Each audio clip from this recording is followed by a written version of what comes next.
दीपक जी, मैं आपसे जानना चाहता हूं, भाई आज उत्तर प्रदेश की असेंबली में आपकी पार्टी के विधायकों ने इतना बवाल क्या किया?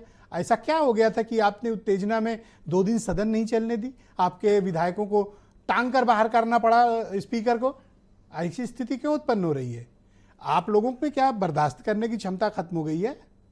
देखिए विजय जी, मैं दिल्ली से लखनऊ आऊँगा क्योंकि बात आपने अभी कही कि वहाँ पे पार्लियामेंट सेशन भी चल रहा है। भारतीय जनता पार्टी के डीएनए में है कि बाबा साहब के द्वारा लिखे संविधान से छेड़छाड़ करना, बाबा साहब को निरंतर अपमानित करना। देश के होम मिनिस्टर, देश के गृह मंत्री किस तरीके से कह रहे हैं कि अंबेडकर अंबेडकर अंबेडकर अंबेडकर अंबेडकर एक फैशन हो गया है। अंबेडकर फैशन नहीं, अंबेडकर एक ब्रांड है।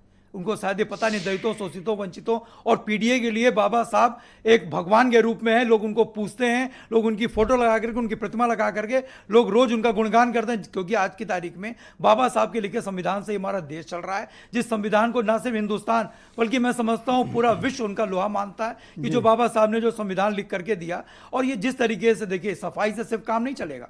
ये अपनी खिसियाट मिटा करके जो इन्होंने सफाई दी, और देश की जनता जो है इनसे इस्तीफा मांगती है। आज बाबा साहब का आप अपमान कर रहे हो, आप निरंतर अपमान करते चले आ रहे हो। अमित शाह ने कल प्रेस कॉन्फ्रेंस की और अपना स्पष्टीकरण भी दिया। उसे सफाई से कोई काम नहीं। उनसे क्या चाहते हैं? हम चाहते हैं कि इस्तीफा दें। अगर बाबा साहब के अनुयायियों को छेड़ेंगे, बाबा साहब के का अपमानित करें, भाई ये कौन फैशन? बाबा साहब का नाम लेना फैशन नहीं है, अरे ब्रांड है बाबा साहब। ठीक है, ये तो बात दिल्ली की हुई। ये असेंबली में क्या कर रहे हो आप लोग? देखिए, असेंबली में जो हेल्थ मिनिस्टर साहब हैं, डिप्टी सीएम साहब, जिस तरीके से शाम की दवाई लेने की बात वो कर रहे हैं। नहीं, उन्होंने नहीं कही। नहीं, देखिए, उन्होंने कहा होगा। उन्होंने कही दवाई लेने की बात, उन्होंने कही शाम की दवा ली। पाठक जी अत्यंत शालीन व्यक्ति हैं, मुझे नहीं लगता कि उन्होंने इस तरह की बात कही। अब शालीनता में ही कह गए होंगे, और उसके पीछे क्या उनका तर्क था, क्या तर्क नहीं था, उनको सफाई देनी चाहिए, माफी तो उनको मांगनी चाहिए। और जिस तरीके से अतुल प्रधान जी जो है जनहित के मुद्दों को उठा रहे थे, अतुल प्रधान हमारे माननीय विधायक हैं, जनहित के मुद्दों को उठा रहे थे, उनको बोलने नहीं दिया जा रहा था, उनको रोका जा रहा था, उनको टोका जा रहा था। भाई देखिए, मैं स्पीकर महोदय को मैं नहीं कुछ कहना चाहता, बहुत सर्वोच्च सम्मानित पद पर बैठे हुए हैं वो, लेकिन जिस तरीके से मार्शल ने उनको उठा करके बाहर फेंकने का काम किया एक विधायक को। अच्छा, ये हर बार सत्र में होता? मैं देखता हूँ अतुल प्रधान या तो निष्कासित होते हैं या सस्पेंड होते हैं 1 दिन 2 दिन के लिए।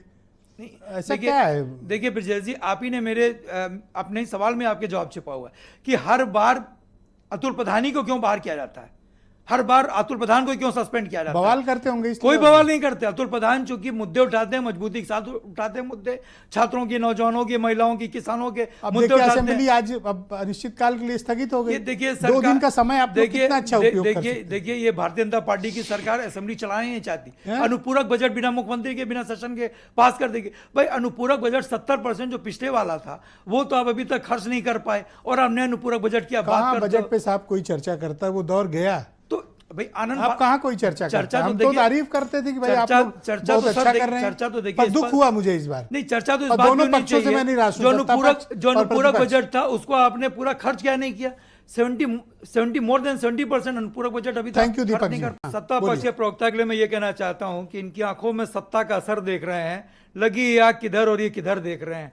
आज जो पूरा मामला जो अमित शाह के जिस तरीके से बाबा साहब को अपमानित करने के बाद मामला उठा है, ये उस पर नहीं बोल रहे हैं। अरे भाई, आप जवाहरलाल नेहरू से थोड़े लड़ करके आप चुनाव जीते हो। भी 2014 में आपकी सरकार उनसे लड़कर थोड़ी ना बनी है। आप कहां से कहां पहुंच जा रहे हो। जो आज का जो परिवेश, आज देखिए, आज जो कैप्रिकॉन गेट, मकर द्वार पे जो कुछ भी हुआ, आपने बिल्कुल सही कहा। अगर सत्ता पक्ष की गलती नहीं होती ना, अब तक फुटेज आ गया होता, पूरे देश में वायरल हो चुका। क्या आप चाहते हैं कि वो फुटेज बिल्कुल आए, बिल्कुल उसको सार्वजनिक होना चाहिए। क्यों नहीं सार्वजनिक? अगर सत्ता पक्ष की गलती नहीं होती ना ब्रजेश जी, तो अब तक फुटेज आ पुलिस ने दोनों तरफ से एफआईआर लिखी है, पुलिस को जांच करने दीजिए। हाँ, तो footage police Lok Sabha security directorate से ले लेगी। आम जनता को भी तो फुटेज दिखना चाहिए, हम लोग को भी तो पता चले कौन सही है कौन गलत है। आप आरोप पे आरोप मर रहे हो। वो तो आलोक जी ठीक ही कह रहे थे कि भाई पेशबंदी में दोनों तरफ से एफआईआर होगी।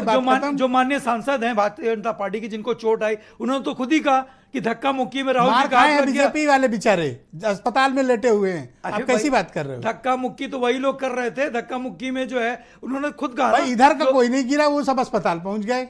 अरे तो आपस में ही आगे बढ़ने के लिए, रोकने के लिए जब धक्का मुक्की कर रहे हो आप लोग, तो आपस में तो लड़ोगे। यूपी असेंबली में ये सब आज नहीं हुआ है ना। यूपी असेंबली तो खैर एडजर्न हो गई, लेकिन मैं समझता हूँ कि आप फुटेज आती है, देखिएगा ये लोग आपस में आगे बढ़ने के लिए धक्का मुक्की कर रहे हैं ये लोग।